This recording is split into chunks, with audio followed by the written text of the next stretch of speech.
May hapon sa tanan, ilabi na sa akong mga kaigsuanang Kristohanon diya sa UCCP Manhoyod. Mayong hapon kaninyong tanan, ilabi na ni Angeli Joy Amarante. Dahil mayong hapon diya sa Binyan, Laguna. Ilabi na kang Ria Akuhido, Pastor, maayong hapon kaninyo tanan diya sa Gihulngan o La Libertad. May hapon kaninyong tanan. Okay, atong pamalandungan ang pulong sa Dios diri sa Salmo 13, kapitulo 13, versikulo 5-6 nga nag-ingon, misalig ako sa imong gugmang walay paglubad. Awitan ko ikaw o Ginoo. Okay. Sa di pa ta magsugod, mag-ampo ta lang doon. Salamat sa mga pulong akong nadungog. Tabangi kami kang kanunay kaming magdaig kanimo ug magasalig Ginoo. Amen. Okay, diri si David, nakakaton siya sa pagsalig sa Dios tungod kay ngano man. Sa panahon sa iyang kagulaanan o sa iyang kagulanan o sa iyang mga kaaway, yatagan siya kadaugan o kalampusan sa gubat. Ilabi na si David misalig sa Dios tungod kay si David usaman siya ka hari, tungod kay wala siya pasagdi sa Dios sa iyang pagtawag. Ditubag siya diha-diha.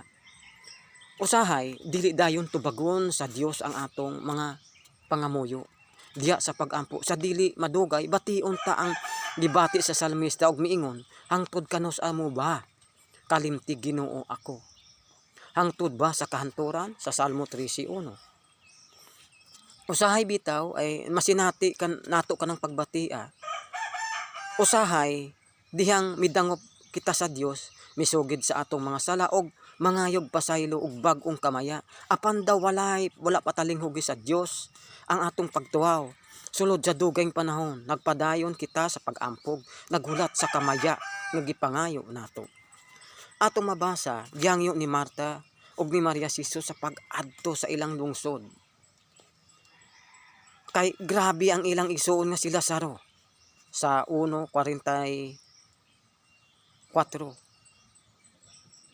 wala mo adto gidayon si Jesus ug namatay si Lazaro. Apang dihang miabot na si Jesus, gipakita niya kanila ang iyang dakong gugma og gahom, ug sila nagpasalamat og dako kaniya tungod niini.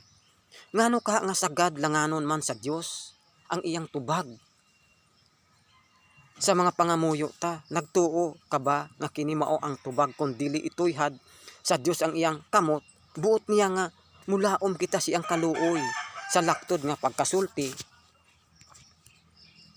Buot niya nga may kat-on kita bahin sa iyang kaayo ug gugma. Saligan siya sa pagbuhat sa butang nga labing maayo alang kanato.